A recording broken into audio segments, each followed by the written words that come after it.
বন্ধুরা, আজকে একটা অসাধারণ একটা নিরামিষ তরকারি বানালাম।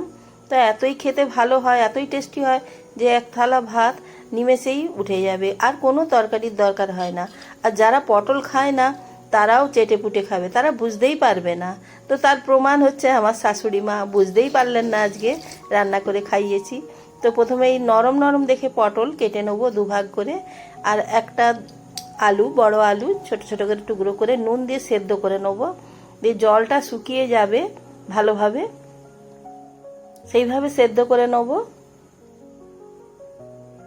তারপর পটলের ভেতরে যে জলটা থাকে একটু উল্টে উল্টে এরকম ছুরি দিয়ে চেপে চেপে জলটাকে আরও শুকনো করে দেবো। বেশ শুকনো শুকনো করে সেদ্ধ করে নিয়ে ঢেলে সে ঠান্ডা হতে দেবো। এবার একটা মশলা বানিয়ে নেবো। আদা 1 ইঞ্চি, একটা টমেটো আর 2টো কাঁচা লঙ্কা আর 10টা মতন কাজু জল দিয়ে পেস্ট করে রেখে দিলাম। তো এদিকে ঠান্ডা হয়ে গেছে। তো ভালো করে এটা মেখে নেবো। পটলটাকে আগে ভালো করে মেখে নেবো। নরম নরম বীজগুলো থাকলে সেগুলো একটু ভালো করে চটকে নেবো। তার সাথে এবার আলুগুলো ভালো করে মেখে নেবো। তো নুন দিয়ে সেদ্ধ করেছিলাম, ওই জন্য আর নুনটা দিলাম না।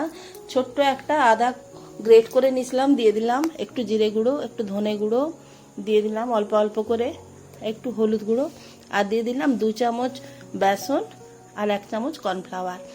আর টেস্টের জন্য, একটু ঝালের জন্য 2টো কাঁচা লঙ্কা ছোট ছোট করে কেটে দিয়ে দিলাম। আর একটুখানি রঙের জন্য কাশ্মীরি লাল লঙ্কা গুঁড়ো। আর এটা হচ্ছে আমার হোমমেড গরম মশলা গুঁড়ো, খুবই টেস্ট হয়। একটুখানি দিয়ে দিলাম এর মধ্যে, দিয়ে ভালো করে মেখে নেবো।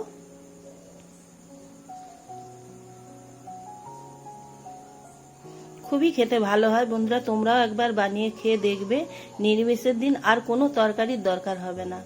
তো এটা আমি ফেসবুকে দেখেছিলাম, তো আজকে বানিয়ে খেয়ে দেখলাম। সবারই, বাড়ির সবারই খুবই ভালো লেগেছে, খুবই টেস্টি হয়েছে। তো ফ্রাই প্যানে গ্যাস জ্বালিয়ে বসিয়ে দিলাম সর্ষে তেল দিয়ে। সর্ষে তেলেই রান্নাটা হবে। তেলটা গরম হতে এক এক করে এইভাবে এই সাইজের বড়াগুলো ভেজে নেবো। আলু আর পটল মাখাটা এইভাবে বড়াগুলোকে ভেজে নেবো লাল লাল করে।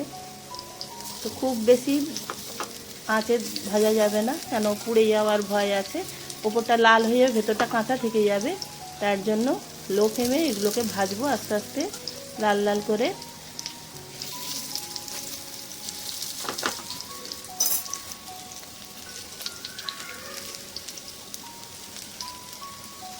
এইভাবে উল্টে পাল্টে লাল লাল করে ভেজে তুলে নেবো।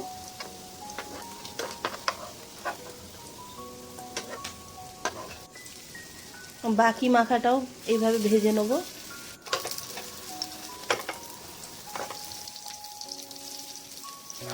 তারপরে আরেকটা ছোট আলু, 1.5টা আলু আমি কেটে নিয়েছিলাম। এইভাবে কেটে একটু সিটি দিয়ে দিয়েছিলাম প্রেসারে নুন দিয়ে।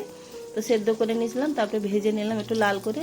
তারপর ওই তেলের মধ্যেই একটা শুকনো লঙ্কা ফোড়ন দিলাম, আর একটুখানি জিরে ফোড়ন আর একটা তেজপাতা দিয়ে একটু নাড়িয়ে চাড়িয়ে নিলাম। একটু কাঁচা লঙ্কা দিলাম।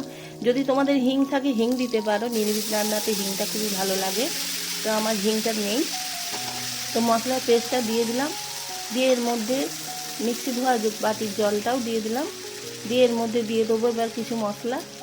একটুখানি হলুদ গুঁড়ো 1/2 চামচের মতন, আর 1/2 চামচেরও কম কাশ্মীরি লাল লঙ্কা গুঁড়ো রঙের জন্য, আর একটুখানি জিরে আর 1/2 চামচ জিরে গুঁড়ো, আর 1/2 চামচ হচ্ছে ধনে গুঁড়ো দিয়ে ভালো করে কষিয়ে নেব। লো ফ্লেমেই করবো, কারণ এর মধ্যে কাজু আছে। ভালো করে কষে নিতে হবে, নাহলে কাঁচা গন্ধ ছাড়বে। ভালো করে মশলাটা কষিয়ে নেবো যতক্ষণ না ভালো করে তেল ছেড়ে আসছে। তারপরে দিয়ে দেবো এই 2 চামচ টক দই।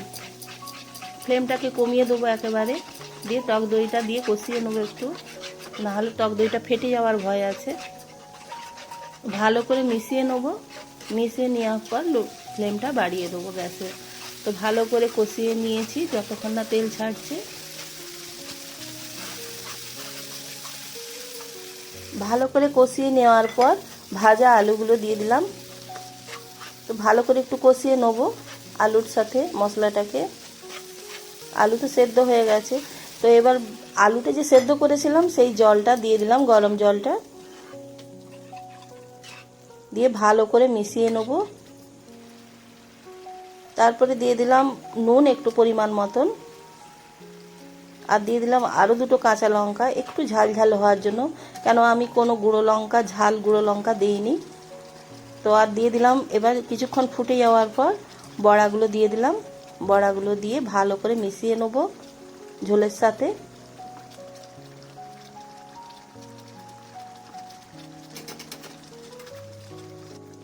তো কিছুক্ষণ ফুটে যাওয়ার পর হাফ চামচ ঘি দিয়ে দিলাম। নিরামিষ রান্নাতে একটু ঘি দিলে ভালোই লাগে টেস্টটা। আর দিয়ে দিলাম হাফ চামচের মতন বাতাসা গুঁড়ো। তো আমাদের চিনি তো খাওয়া হয় না, এই জন্য বাতাসা গুঁড়ো হাফ চামচের মতন দিয়ে দিলাম। নিরামিষ রান্নাতে একটু মিষ্টি দিলে ভালোই লাগে। আর দিয়ে দিলাম গরম মশলার গুঁড়ো, আমি যে বানিয়েছিলাম আমার ঘরে, তো খুবই টেস্ট হয়। তো তোমাদের একবার আমি বানিয়ে দেখাবো। দিয়ে দেওয়ার পর আরও টেস্ট বাড়ানোর জন্য কিছুটা ধনেপাতা কুচিয়ে দিয়ে দিলাম। তো আমার রান্নাটা হয়ে গেল বন্ধুরা। তোমরাও এভাবে একবার পটল আলু দিয়ে তরকারি বানিয়ে খেয়ে দেখবে।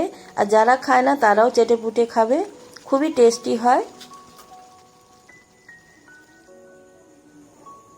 দেখো কত সুন্দর লাগছে রান্নাটা।